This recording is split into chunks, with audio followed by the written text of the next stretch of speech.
Welcome to Bible Project Podcast. One of the largest themes in the story of the Bible is the Exodus. It's the road out of slavery, the road through the wilderness, and the road into the land of promise.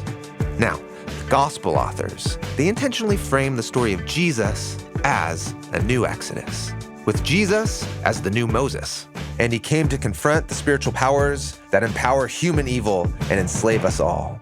So he's there to confront that Pharaoh, a spiritual Pharaoh. He would go first through the death night of Passover ahead of his people to open up a way out the other side. Jesus is also the blameless life represented in the Passover lamb. God participates in the pain as the one who can deliver us out of it. And so the first followers of Jesus called themselves the Way. They are the Exodus people who are on the road out of slavery, the road through the wilderness, awaiting a future inheritance, a time when all creation is renewed. Now, a central figure in this movement is the Apostle Paul, who traveled through the Roman Empire, declaring the new Exodus, planting churches made up of Jews and Gentiles. On today's episode, we're going to look at how the Apostle Paul used Exodus metaphors to address the real-life problems facing the churches that he planted. For example, Paul tells the church to continue to celebrate the Feast of Passover. Paul sees all of Christian life as an ongoing celebration of Passover. It's a perpetual celebration of our liberation from bondage. In the letter to the Galatians, Paul tells the church to walk the road of the Exodus by following God's Spirit, just like Israel followed God's glory through the wilderness. He's turned the road out into something Jesus did on your behalf. But now you have to choose to walk that road out yourself with the glory of God guiding you, the Spirit. And just like Israel was groaning in slavery under Pharaoh and God heard them, Paul talks about how all of creation is groaning, but we groan with hope. That hope was that creation itself would be set free from slavery to decay into the glorious freedom of the children of God. In fact, when you start looking for it, you begin to realize that the Apostle Paul was constantly referencing the Exodus story. Paul thought of the death and resurrection of Jesus in Passover Exodus terms. He thought of the life of a Christian as a perpetual enactment of the Exodus story, and he sees all of creation as an Exodus cosmic story. Today, Tim Mackey and I wrap up this series looking at how the Apostle Paul infuses the Exodus story into his letters to the Corinthians, Galatians, and Romans. Thanks for joining us. Here we go. Hey, Tim. Jon, hello. Hello. We are into a theme called the New Exodus. We've covered a lot of ground. We have, yes. And I've really enjoyed this series. Oh, good. It's such a meta series. Yeah, yes. So what I want to look at just one of the apostles' writings, the one whose letter correspondence we have the most of, the Apostle Paul, and see how does the Exodus motif work itself out in the writings of Paul. We know that the Apostle Paul thought deeply about the meaning of the Exodus story and the meaning of Passover, and that he understood from the traditions he received about Jesus that Jesus saw his own death and resurrection in terms of a replay or a fulfillment of the Exodus. There's one passage in particular in the letter we call 1 Corinthians chapter 5, where it's not even his main point to talk about the Exodus. He's actually confronting a house church because there's a guy in there who says he follows Jesus, but he's sleeping with his mother-in-law.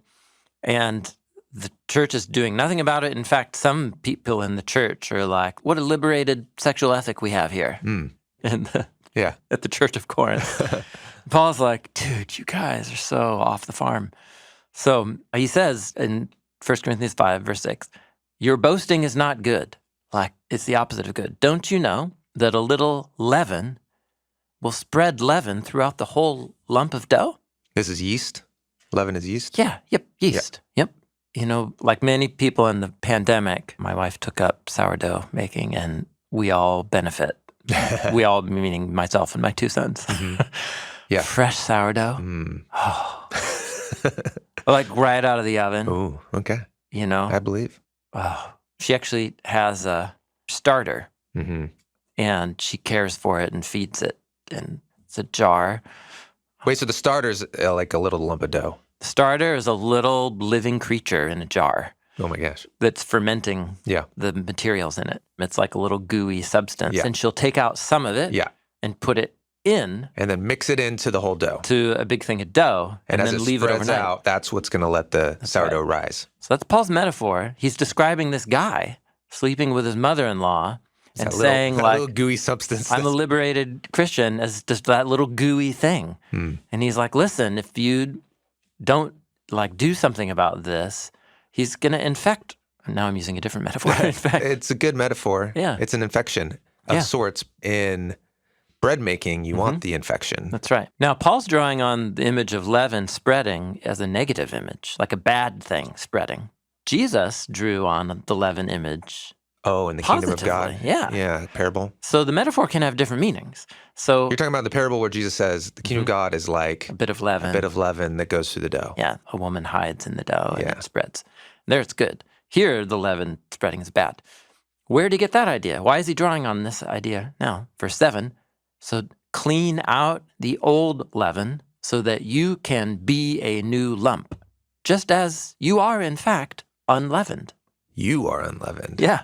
So he's saying, take out the leaven. So to be a people who live in right relationship with each other and with God is to be unleavened. Unleavened, yeah. And so leaven is the corruption. Leaven is the corruption. And look at what he says. This is fascinating.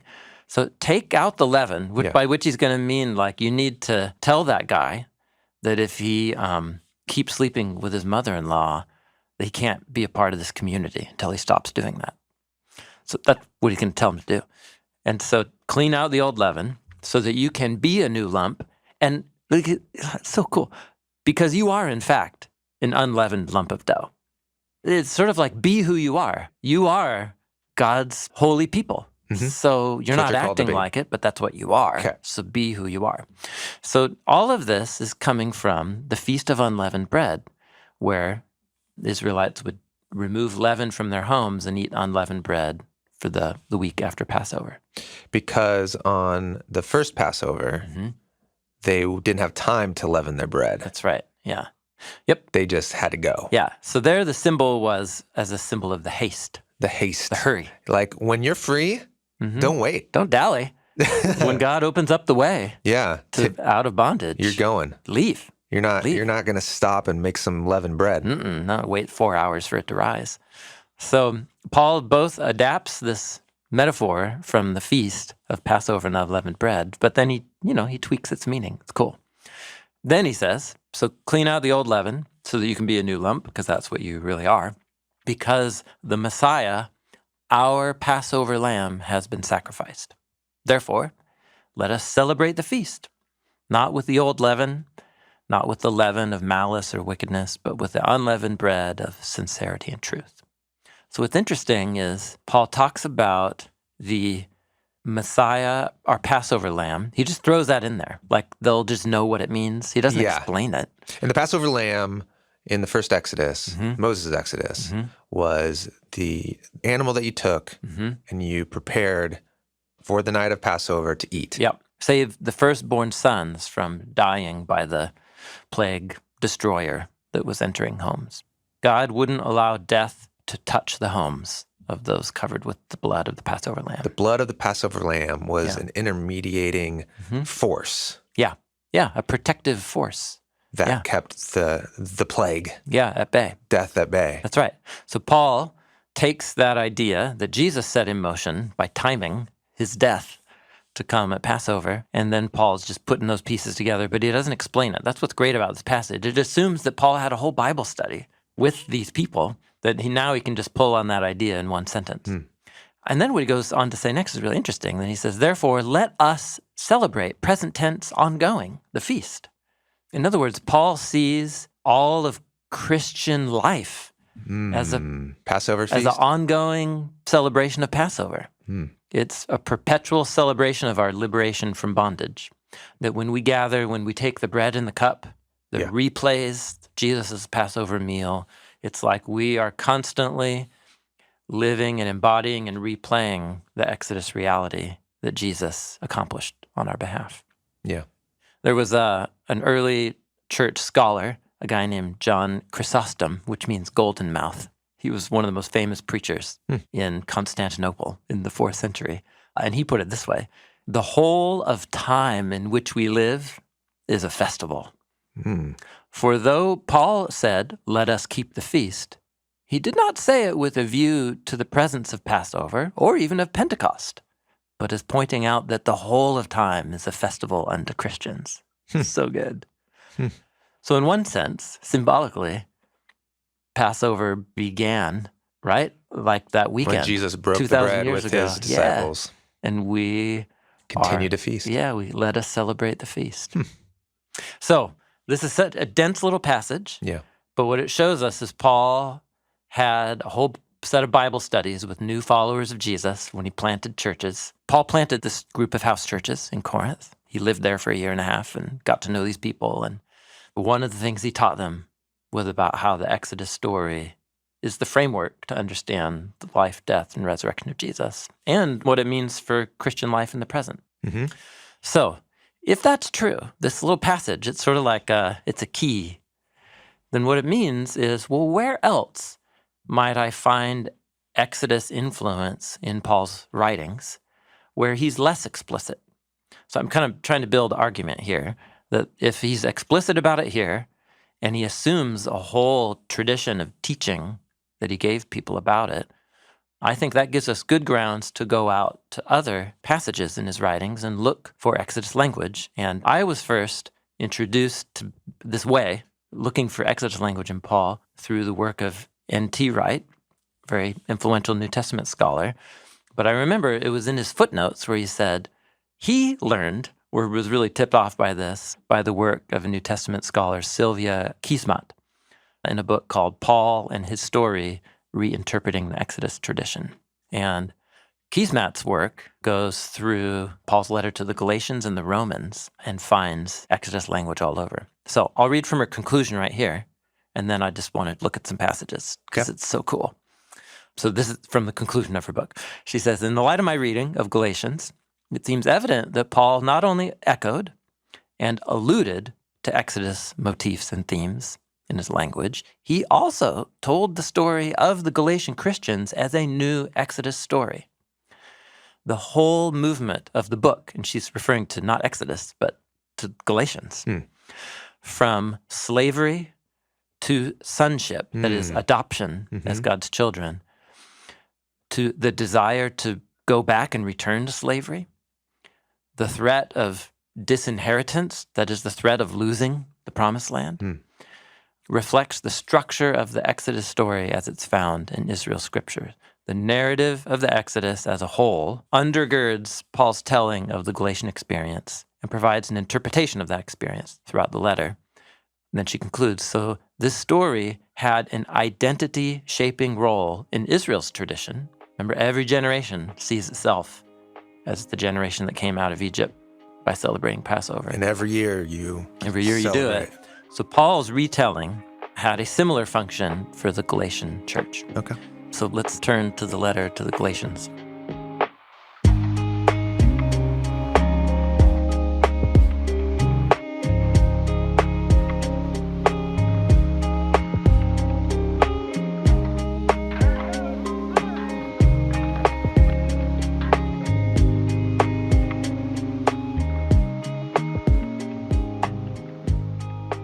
So he's writing to a network of house churches that he knows have been visited by Messianic Jewish missionaries who he has some important theological differences with.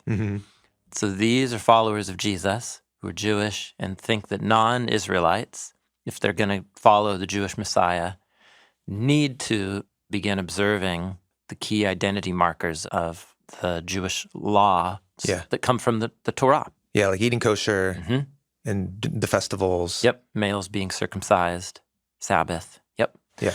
And Paul's point was they can if they want.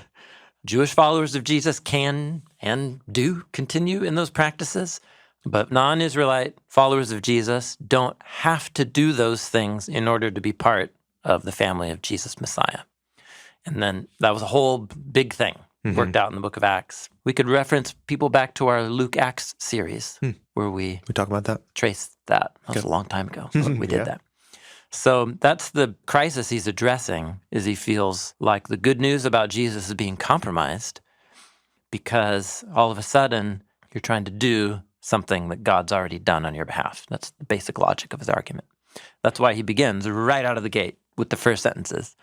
Grace and peace to y'all from God our Father and the Lord Jesus Messiah, who gave himself for our sins to deliver us from the present evil age according to the will of our God and Father.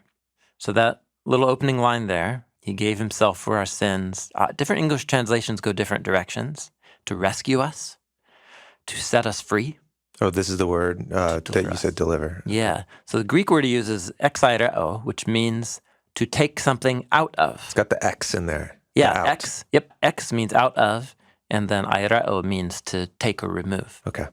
This is the Greek word used by the Jewish scholars who translated the Hebrew Bible into Greek centuries before Jesus. This is one of the main Greek words used for the Hebrew word yatsa, which means to go out of, which is a key word. Okay.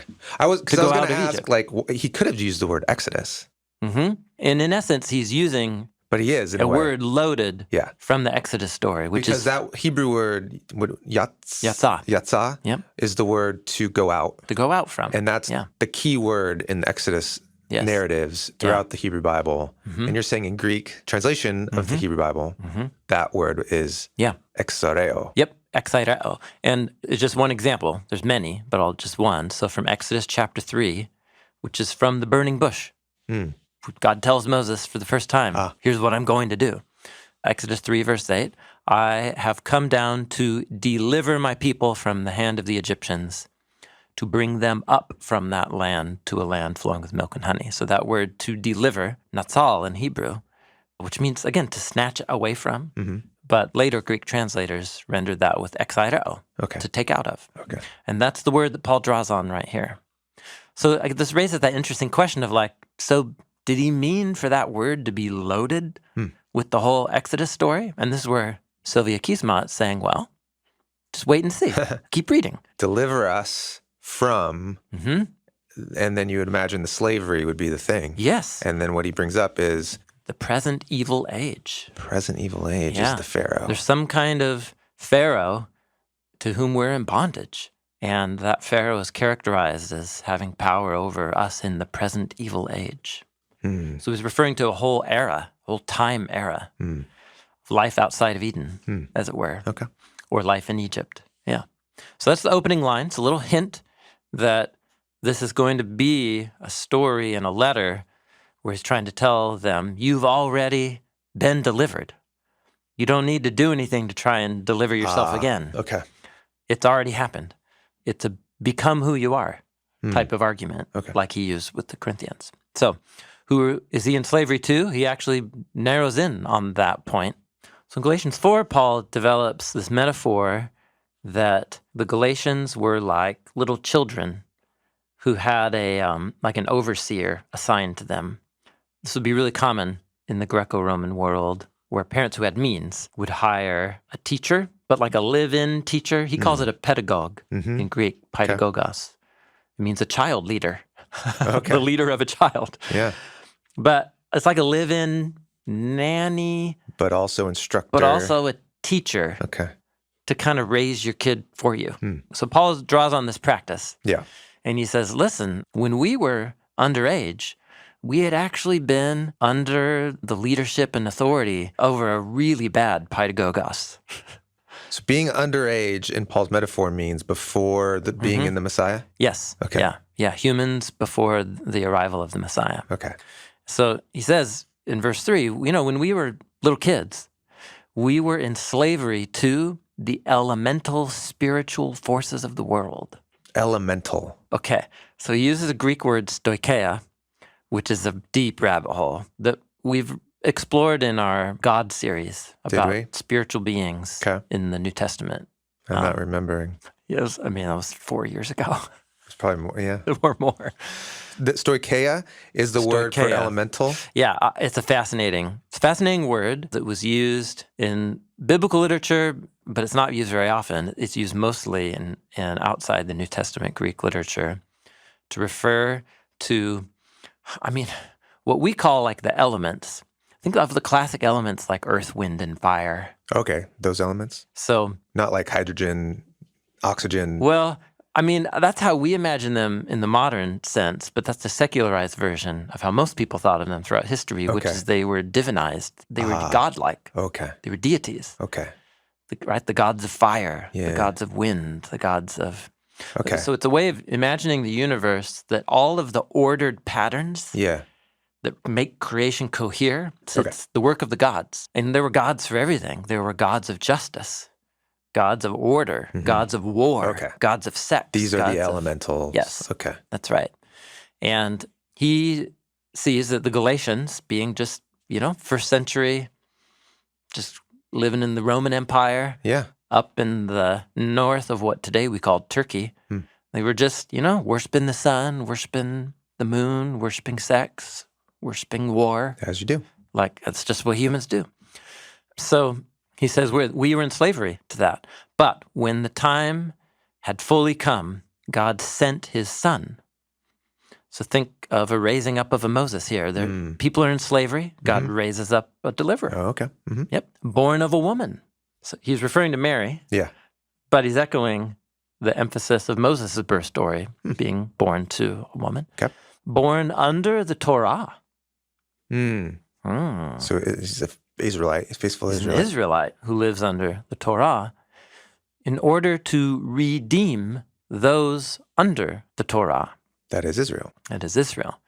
So God sent an Israelite Messiah who lived as a part of the covenant relationship between God and Israel. However, that covenant relationship, embodied in the laws of the Torah, ended up bringing death to Israel, not life. He doesn't work it out in detail here. He does in the letter to the Romans. But he sees the laws of the Torah as being God's good wisdom and will revealed to Israel for how to live. But that sin, like a snake, keeps whispering in our ears so that even our best efforts to live according to the will of God get hijacked or just reversed. And we end up doing what we don't want to do and not doing what we do want to do. So paradoxically, the Torah becomes hijacked by the elemental spiritual forces of the world. So he came to redeem us. Redeem is the Exodus. And redeem is the Exodus word. Yeah.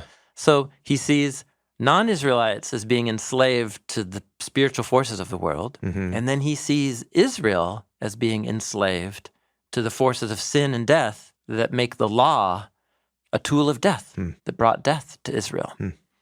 But what if we had an Israelite who would be born under the law but fulfill the law and live a life fully in sync with the will of God so that we might all receive adoption to become sons? And the we now is Everybody. everybody. Israelite and non-Israelite. Okay. So notice he's thinking through the whole biblical story Yeah. about Israel and the nations, and that Israel's exodus was on behalf of all of the nations. But Israel's first exodus led them to Mount Sinai to receive the laws of the Torah, which ended up killing them. Not because the laws are bad, but because humans are humans. Yeah.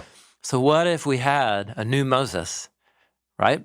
Born among the enslaved ones, and he was the one to lead us out and redeem us and take us on a journey so that we, Israel and non-Israelites, might receive adoption to become children. So here, Sophia Kismat has this whole thing where she thinks all that language is echoing the making of the covenant at Sinai, which happens at the road in between, which is where God marries Israel and where they become his family. So adoption is saying you're now part of that covenant. Yeah.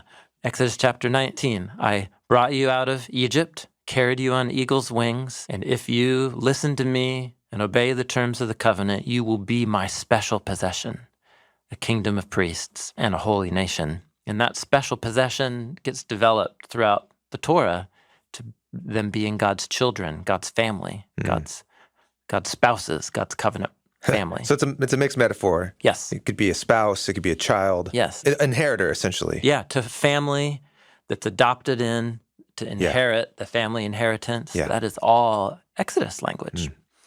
So Paul goes on. He says, so, verse 7, you are no longer slaves, but God's child. And if you're his child, God has also made you an inheritor. Yeah. Which is the primary language used to describe the road in The promised land. to the promised land. Yeah. This is super condensed. You got slavery, which is why we need the road out. You've got the adoption, which was in the road between. And then you've got the inheritance, which is the road in. Yeah. Yeah. Yep. This is exactly the structure of the Exodus story. Slavery, redemption, sonship, inheritance.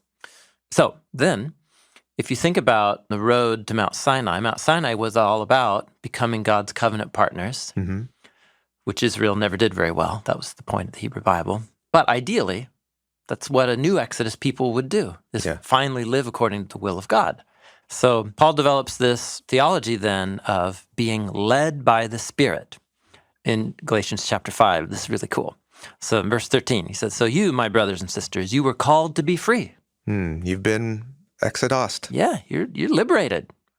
But don't use that freedom as a chance to indulge the desires of your body, the flesh. Rather, you should serve one another humbly in love, for the whole Torah is fulfilled in this one command: love your neighbor as yourself. You got that from Jesus. Got that from Jesus. Verse 16, so I say, walk by the Spirit. Notice the road imagery, walking along a road. And who are you being led by? Well, the Israelites were led by fire. Yeah, the pillar of fire and cloud. Yeah. So he's turned the road out into something Jesus did on your behalf. But now you have to choose to walk that road out yourself. With the glory of God guiding you, which he puts in the slot of the glory cloud, the Spirit. So walk by the Spirit, and you won't gratify the desires of your flesh. The flesh wants what is contrary to the Spirit contrary to the flesh. You know, you're in a flesh bag. You're in a body outside of Eden that's going back to the dust. So that's going to have all these loaded desires, but that the new creation identity of who you are and where your body's headed to, a new creation led by the Spirit, that's going to have a whole set of other desires that's going to desire to live in sync with the will of God and loving your neighbor as yourself. So here's the deal. If you are led by the Spirit and you're a non-Israelite, you don't have to live under the laws of the Torah, that is, the things that were being made the condition by those other missionaries who came to the Galatians. That the ritual observances of the Torah, even a Passover itself, are pointers and symbols to the greater reality of what God would do in and through the Messiah. So he's saying that's what the Hebrew Bible is leading you, by turning Passover and the Exodus story into symbols for a future Exodus. So he's just carrying the logic of the Hebrew Bible forward and saying the Torah and its commands are good. And they were given to Israel for a specific purpose and season and role among the nations. However, once the Messiah came, he came as the Messiah for Israel and the nations. And if the nations want to get in on the party, they don't have to observe those ritual observances. Yet they do need to live in a way that fulfills the Torah. The wisdom of the laws and of the Torah. Spirit can give you that. That's right. And he's saying that's what the Spirit will lead you to do. And in a way, what he's just developing for a non-Jewish audience the main ideas of the Sermon on the Mount. Because Jesus' audience was primarily Israelite, and Paul's audiences were both, but he really, really wanted to make sure he included people who weren't a part of the Israelite tradition. So I think what's interesting here again, is that the Exodus language isn't the focus. What he's actually doing is putting out a fire in this church. Yeah. But he draws on the Exodus language as an assumed framework, assumed storyline to help the Galatians see themselves as being led through the wilderness. And ironically, the road out and the road in between, which in the first Exodus story led them to Mount Sinai to receive the laws of the Torah, but in Paul's re-narrating of the new Exodus, the laws of the Torah become, actually he calls it the Torah of the Messiah, later in the letter to the Galatians, the law of Christ. And what is he referring to? Love God and love your neighbor, to be led by the Spirit, which might on the surface lead some non-Israelites, Christians, to say, we're going to do Sabbath a little bit differently on a different day of the week or in totally a different way, but we want to learn from its wisdom. Yeah. And that should be okay, that we do that we pull that move. We're still followers of Jesus, the Jewish Messiah. Yeah. And Paul wants Israelite Christians to accept their non-Israelite brothers and sisters who might practice things a little bit differently. That's basically what it comes down to. Right. But the churches were splitting over these issues, and he saw that as the greater tragedy. Yeah. So it's a good example of what Sylvia Kismat's talking about.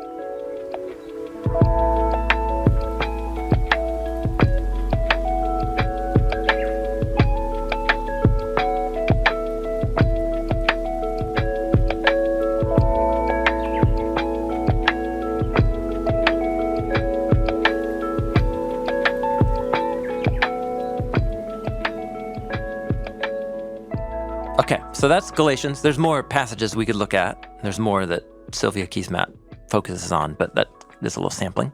I want to draw our attention to a passage in Romans chapter 8, which again, Kismat's work really just helped me see new layers here.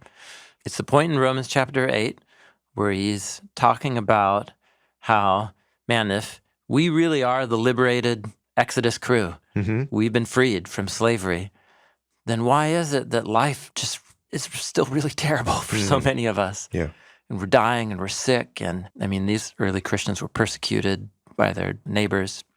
So he's trying to reframe all of that. And in Romans 8, verse 18, he says, so listen, I consider the sufferings of the present time, they're not even worthy when you compare them with the honor or the glory that is going to be revealed in us. The road in. The road in. That's right. Yeah. He says, creation is eagerly expecting the apocalypse of the children of God. There's going to be some unveiling of who are the inheritors. Yeah, when God's people are shown for who they really are, and all creation is waiting for that. You're like, what? That's interesting. So he goes on a little aside here, as Paul often does. He says, for creation was subjected to futility. And that word subjected is the word like enslaved or put under the authority of another. Okay. So what he's talking about is the exile of Adam and Eve from Eden, and then the cosmic impact of the spread of violence and death on the land. So in putting creation under the authority of humans, there was a risk involved there. Yeah. And when humans chose to do what's good in their own eyes, creation all of a sudden was enslaved to really bad overlords. But God subjected creation to futility. It's a great way to summarize human history. Not willingly, but in hope. Even though God handed creation over to really bad overlords, he subjected it in hope. So think here, Genesis 3:15, about the promise of the seed of the woman. In that hope was that creation itself would be set free from slavery to decay into the glorious freedom of the children of God. Okay. So creation needs to be set free from its slavery to decay, that is to death, freed to become what God intended it to be when it's not being ruined by humans. And he calls that freedom the glorious freedom of the children of God. So somehow when humans are set free from death, creation is also set free from futility and decay. This is then some sort of cosmic inheritance? Okay, yeah. So here's what, this was also N.T. Wright, his work on Romans 8 helped me here. He's got 3 stories embedded within each other here. Okay. The largest level one is God and creation and humans. Okay. And so creation was handed over to futility, to bad overlords. Okay. And so in a way, like corrupt humans become Pharaoh, Yeah. from which creation needs to be delivered. Okay. And so, as he's going to say in verse 22, for we know that the whole creation is groaning. And that word groaning The groaning. is the groaning. Oh, so creation now is, in the story of the Exodus, Yeah. the The enslaved Israelites, and all of humanity are the pharaohs. are the pharaohs. Yes. Oh, this is so remarkable. Oh, wow. Okay. Okay. And so creation is like enslaved Israel groaning, and that was exactly the phrase. He's Yeah. using the language from the end of Exodus chapter 2. Oh, okay. They cried out from their slavery, and their groans rose up to God. Oh, wow. So that's the meta story. Humans have become Pharaoh, Hmm. and we're ruining each other, and creation subject to a bad Pharaoh, and it's groaning. But then, second embedded story, he says, not only this, but we ourselves who have the first fruits of the Spirit, we are also groaning as we await our adoption, the redemption of our bodies. So our Exodus. So now, inside of that groaning creation with bad overlords, Yeah. The pharaohs need their own Exodus. are groaning humans. So the pharaohs are themselves enslaved Yeah. to, and he calls it the redemption of our body, which means a liberation from death. So now humans are enslaved to a pharaoh, and that pharaoh is death. Mm-hmm. And that, it's really, It's 2 layers of pharaohs. it's really nuanced. Yeah. But you can kind of see how it works. Yeah. Creation is enslaved to pharaohs, Humanity. who is us, and we are enslaved to a bigger, badder pharaoh, which is death. And we're all groaning. We're all groaning. So here we're to the ideas that we explored in the City series and in the Dragon, which is the fear of death, the reality of death, and then our fear of that death is a motivator for so much of our behavior that's harmful to ourselves and other people. What if that fear of death was off the table because you knew that you were liberated? It would lead me to treat you differently, right? Treat our neighbors differently, and to treat the world differently. And it's kind of the nutshell here. But there's one more story, too, of groaning. There's one more layer. Oh. Because he says, as we are awaiting groaning, we are groaning for our liberation, as creation groans for its liberation. Verse 26, and likewise the Spirit, so the life presence of God that is within us, That carries us on the way. helps us in our weakness, for we don't even know how to pray as we ought to. So We don't even know how to groan. we don't even know how to groan. Oh, my goodness. I mean, we groan, Yeah. but there are some times where the tragedies and the complexities of life here in this futile world outside Eden, it's so complicated and it seems so hopeless. How do we groan? How do we pray? So he says the Spirit intercedes for us with groanings that words cannot express, or with inexpressible groaning. And the one who searches our hearts knows the mind of the Spirit, because he intercedes on behalf of the saints according to the will of God. He's doing heavy duty, like Trinitarian theology here. So within a groaning world are groaning humans, and then within the groaning children of God is the Spirit of God, who is also groaning. But the Spirit's not groaning because the Spirit needs to be set free. The Spirit is groaning as an intercessor. As an intercessor. That's right. So I think this is what Paul's saying, and this is all built off of the groaning of the enslaved Israelites, is that when we groan, when our hearts break and we feel so overloaded with anxiety because life is so sad and complex and such terrible things happen and we don't know what to do or to say, Paul wants me to interpret that experience as God's own grief and lament, stirring me to lament, so that my groaning and laments are actually the Spirit of God groaning through me. Because God hears the language of the Spirit, because the Spirit is God. So the Father hears the groaning of the Spirit in my groanings that are within a groaning creation. And the whole premise of this then is, well, what did God do when he heard the groans in Exodus? He raised up a deliverer. And those groans were good enough, right?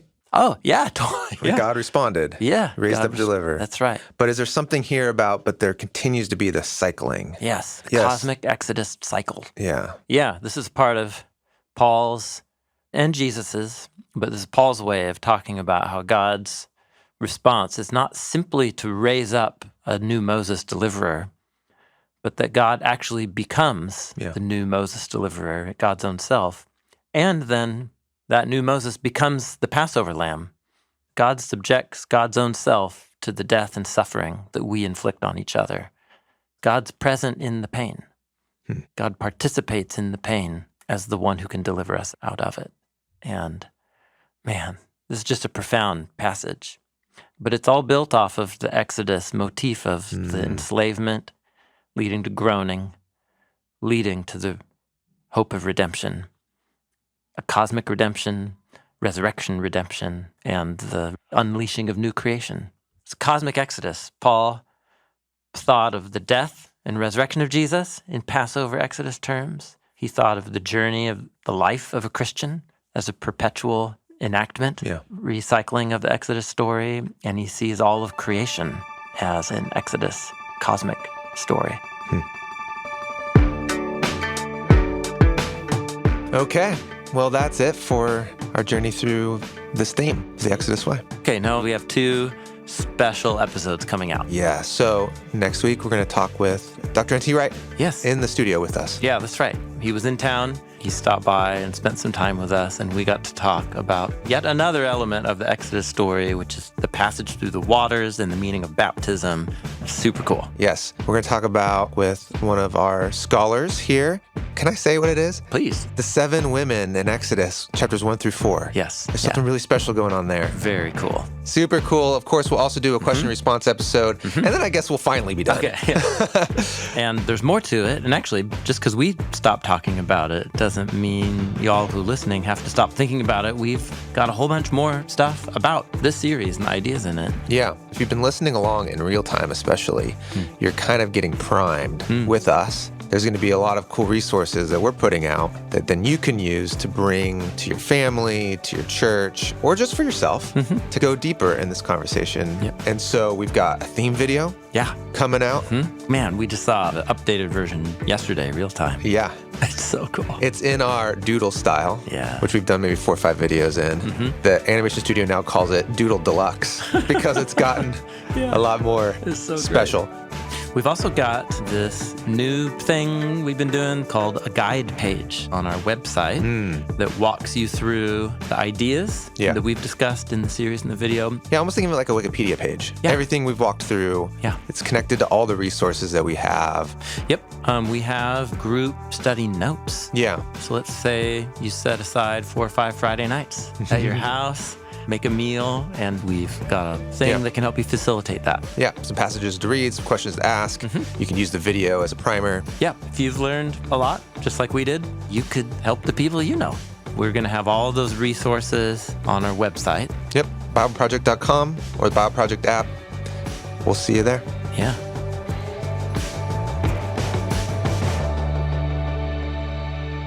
I guess I won't see you there.